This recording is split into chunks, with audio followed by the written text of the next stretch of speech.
So first off, Happy New Year, Ethiopian New Year. Ash, how was your New Year? Very good? So let me hear how it was good. So we're lucky, we have 2 New Years. So when one year gets older, we get to the other New Year. So after 4 months or so, we have another New Year. So you can have your age, either 8 years less or how much you want, how many years you want it to be. So first of all, before I start this assignment I'm going to share with you, I would like to thank YEP family. It's really a pleasure when they invite me here. I don't take all invitations just for the mere fact that, work-life balance is very difficult. But, some people, you connect very easily, and it is not in any other way, but it's heart to heart. So I feel very connected with you, as well as with Alita, and then with Aster when we talked. And then what they are doing is really, what I want to see. Necessarily not done by me, but whoever does it, if it's done in an excellent way, I would be equally happy. So I would like to congratulate you, Hans, and Alita, and the whole YEP family. You are doing really a very good thing for the generation, for the country, and also for humanity. So this is a good ministry and service. So I feel very much honored to even have this small time to share with you. So this is my pleasure. Thank you so much. Saying that, this work-life balance, for me, it's not something very clear. So I am here to transmit my confusion to you because confusion is the mother of clarity. When you are not confused, you cannot be clear. So you have to tolerate a certain degree of confusion before you become clear. You just don't take something for granted, and because somebody said work-life balance, then without critically asking what that is, or if that is true, or how it should be handled, then it would be another burden on you. So today, the primary thing I would like to do with you is to critically see the whole concept of work-life balance. Probably it would itself need some balance. Otherwise, you're chasing some shadow or some elusive thing which you cannot, catch. So, of course, balance is very important. Not in every aspect of our life. The ultimate measure of maturity is balance. It's not like achieving to an extent where nobody has achieved in one thing, and then if you fail in everything else, that's not success. So with that, this work thing has demanded so much of our life. We have given it almost equal weight with the rest of our life and say work-life balance. How can you balance this big thing called life with this small thing called work? So we have to really see, what do we mean by work-life balance? Can you put work on this side and then life on this side, and how can you make it balanced? Because I think life is much bigger than work. And work is also part of life in many ways. So, but it has some significance because if what makes you lose your balance is work, then you have to find some balance in your work in relation to your bigger life. Because when you see this image here, if this is life and this is work, whatever is on this side is much bigger than work. And every time we lose balance because we try to balance, so there is a dilemma in that. And sometimes it's very elusive, as you can see on this side. You feel like you have some grasp on it, but then it gets very elusive when you go home and try to live and balance the whole thing. So it's a battle. So like every battle, you can win a single battle, but you may lose the war. So it's like life is a war, work is a battle. So winning one battle doesn't mean you won the war. You have to win many battles so that you can win the whole war. So life is a war, it's not a battle. We can slightly differentiate the two. So sometimes the battle for balance is about choices and consequences. Sometimes what you want to choose is what you like, but the consequence comes from what you don't like. So for example, this mom, she has a work and she has a baby. How can she balance these two? Because it's very difficult. And this is not as simple as this even. So what we need to balance is our choices and the consequence of our choices. If you really focus on the choices of life and see the consequence, not pleasure-wise, not pain-wise, but if you think consequence-wise, then balancing probably is easier. Sometimes, if we ignore our work or our jobs, it has a consequence on our life. Then, we have to, for a lot of people, work-life balance is how can I decrease my work and focus on my life. But for most Ethiopians, it could be the other way as well. A lot of people need to work more so that they can have better work-life balance. So it's not necessarily, decreasing your work and then focusing on your life. Sometimes you need to focus on your work more. Work smart, learn more things, how to do, network more. I will come to those things. So it's always, it's not necessarily our work is, making our life suffer. Sometimes it's because we don't work enough, we don't work smart, then the consequence would reflect on our life. So the balance is about the choices you make every day and the choice you make with every decisions. So that's, I think the balance is in the consequence and choice domain, because we have to make one, difficult decisions. Then difficult decisions bring difficult choices.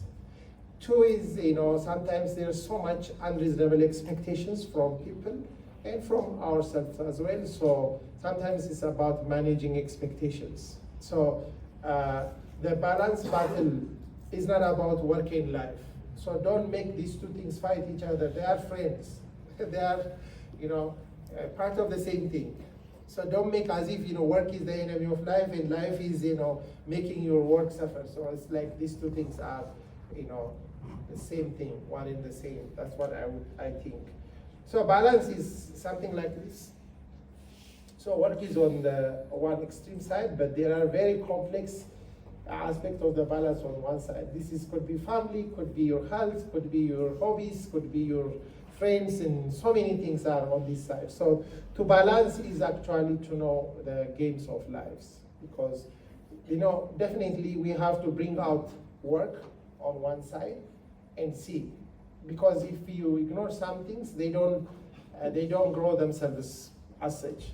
But sometimes you have to take work on this side and bring family on that side. Sometimes you have to bring your spiritual life on that side and bring everything on this side. So the balance thing is a dynamic aspect. For some people, it's your health that needs to be on one side, because your health is what would determine the outcome of your life. And for some of you, it's your faith. For some of you, it's your friends and families. So I think, this work-life balance is not something fixed, but it's very dynamic. You have to really make it happen and see, because next year the balance may change. So this is important.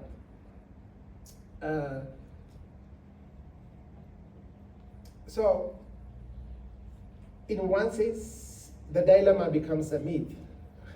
The work-life balance thing has become a cliche almost, and every training would include that.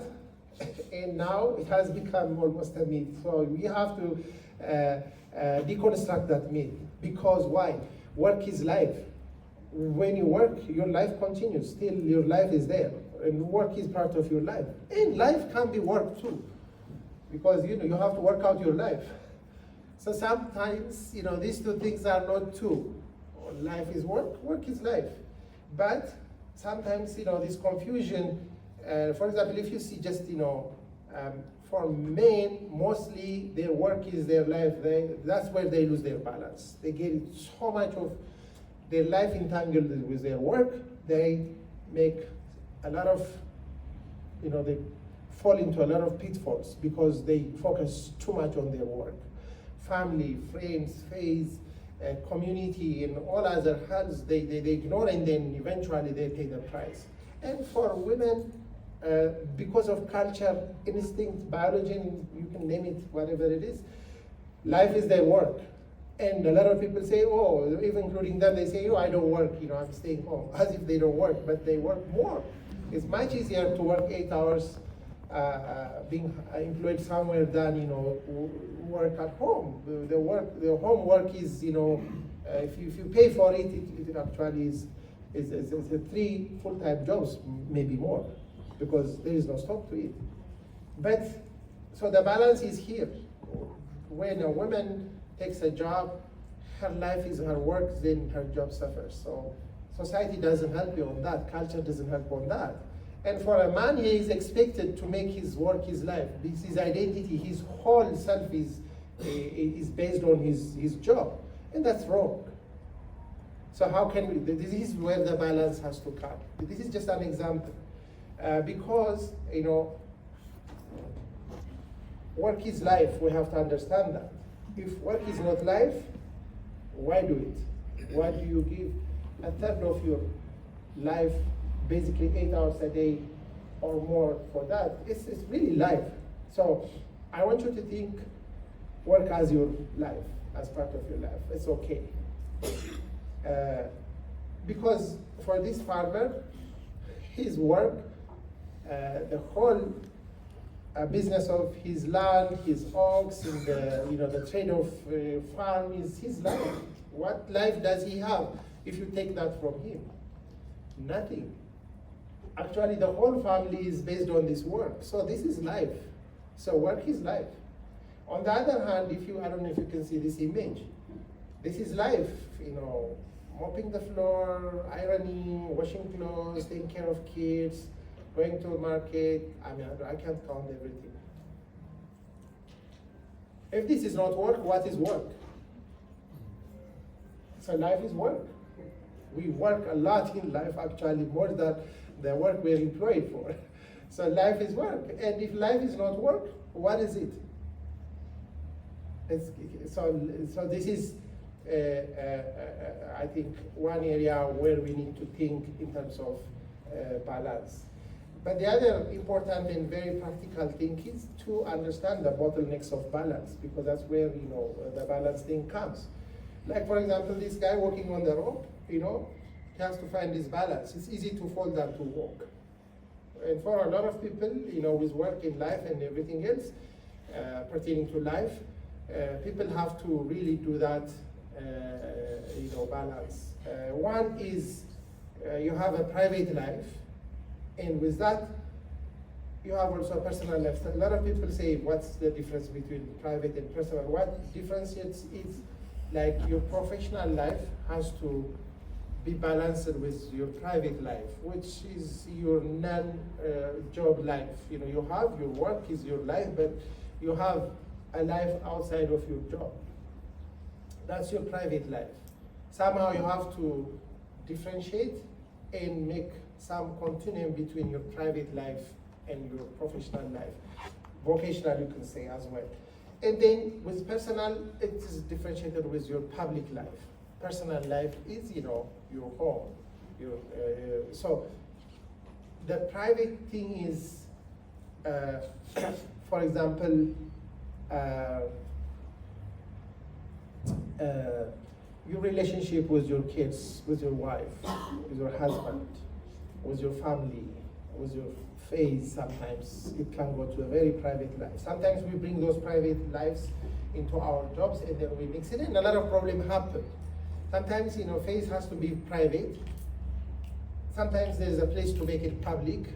But, in terms of professionalism, your private life, your personal preference, your, who you are should really be kept somehow in balance with your a professional life, your culture. For example, there could be a diversity of culture in the professional atmosphere, so you don't need to impose your culture on somebody else, or what you want to eat. Sometimes, when you warm your food in a work setting, a lot of people may not like the smell of your food. Then this is nothing against your food. You may like that smell, but then you have to be considerate. So that's like a private thing, and then the professional thing is, the shared environment. But the personal and public is, we have so much social life, so much public life. Actually, we are a group beings, not to say animals, as well as we are a very individual beings as well. So the individual is your personal, the group is your public. So you have to balance these things. So this is one area where, work is more in the professional public zone, and everything else probably would come more in the private personal, but there's a public aspect of your non-work life, and there is a personal aspect of your professional life. So it's not really black and white differentiation. So really, this is also a very fluid balance, but understanding these four elements is very important.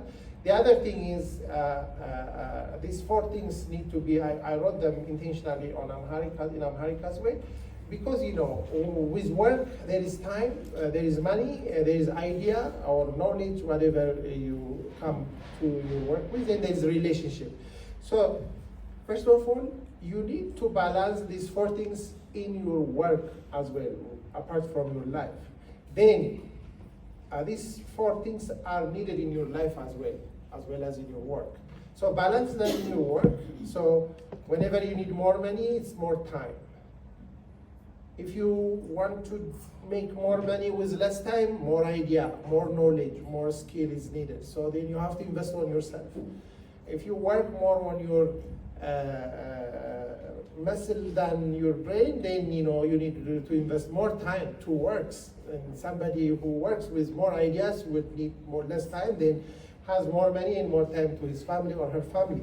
And then relationships are very important. Like Hans earlier said, it's not what you know, it's who you know. I will also come to that.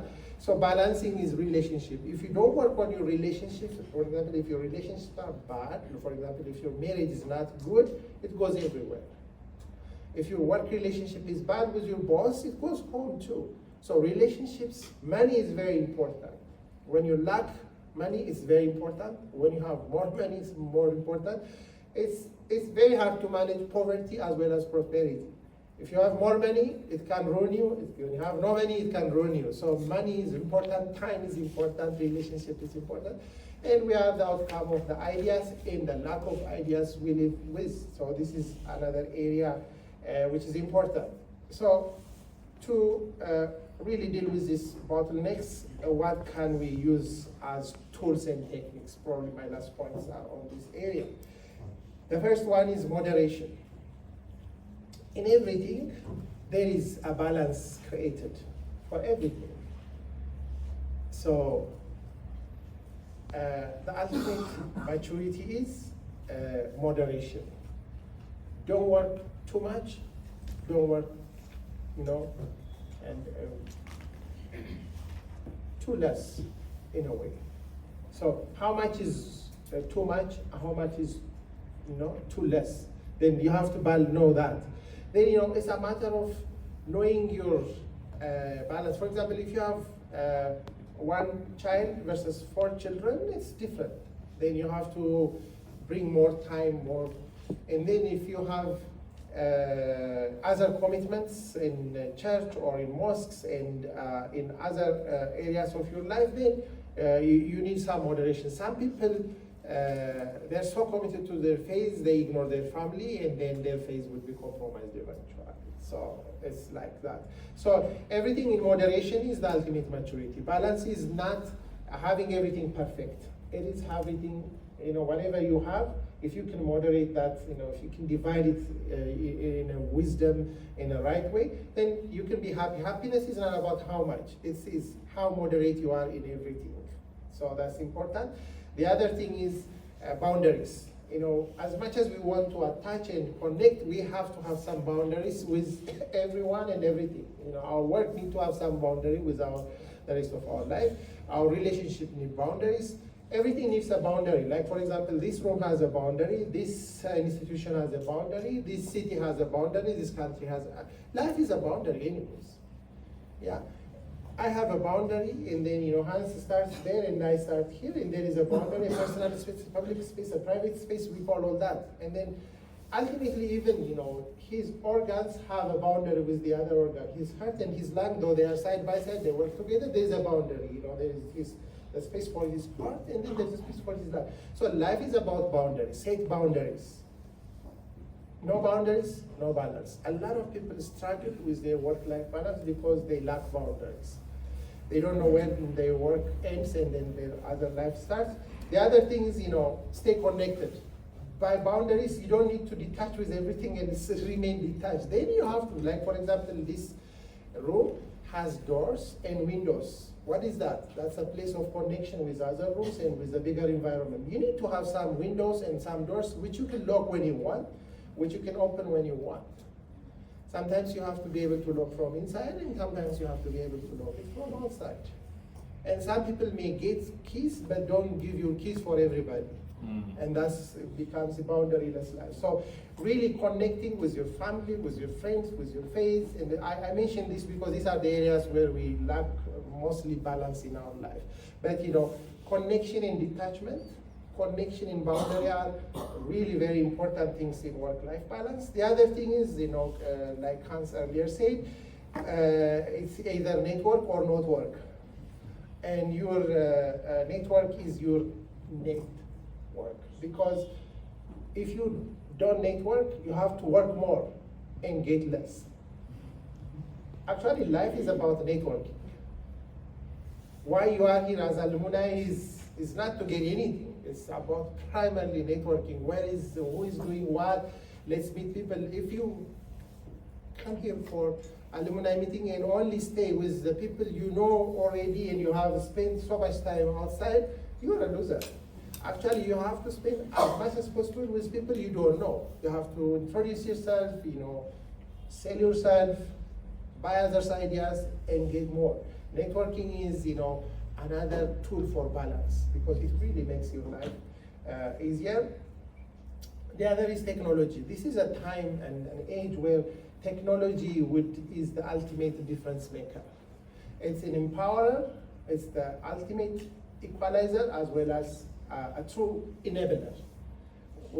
If you are digitally illiterate, to have a balance in your life will be very, very difficult, because your phone can do more than you can do with other tools. It's a multitasker tool.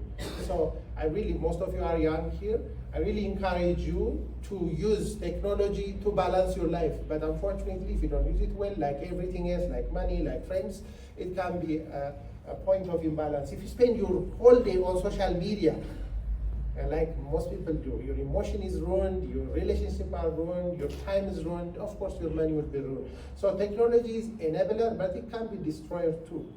So how are you using technology? Not using is not the option. Using it right is, not using it is the worst form of abuse, actually. The other thing which would be by itself a big topic is stress. Stress is not your enemy, actually stress is your friend. Distress is your enemy. When stress passes a certain limit, it becomes distress. When stress is less than a certain degree, it becomes boredom. It becomes you're not motivated. So stress is your key motivator. So how can you know your zone of optimal performance or your peak stress level? Because sometimes when we're in stress, we don't do much. Or actually we get lazy.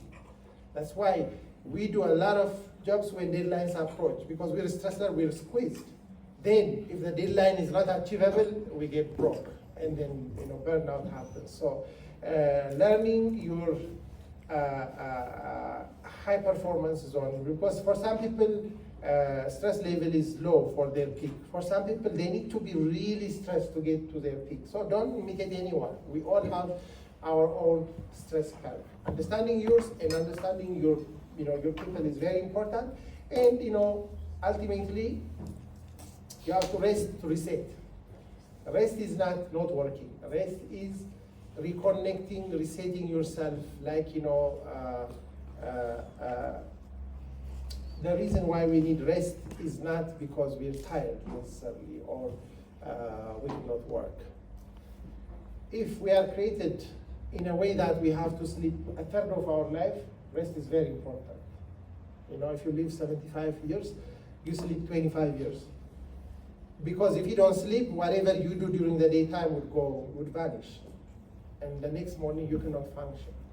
So you need a rest in every few hours, for a few minutes, every day for a few hours, every week for a day at least, and then every month, and then every year. Each one has its own importance. It would regenerate your body, your spirit, your soul, your mind, your relationships, everything else. So if you can rest well, then you can connect to your sense of self, and we can say your center of gravity, your balance is found when you rest. If you don't rest, you're an imbalanced person. So that's why we should push some people when they're really off balance, they need to take some rest. They need to find not anybody else but themselves. So rest is very important. Then I wish you to find your balance. I think I should stop here for the time interest. Thank you so much.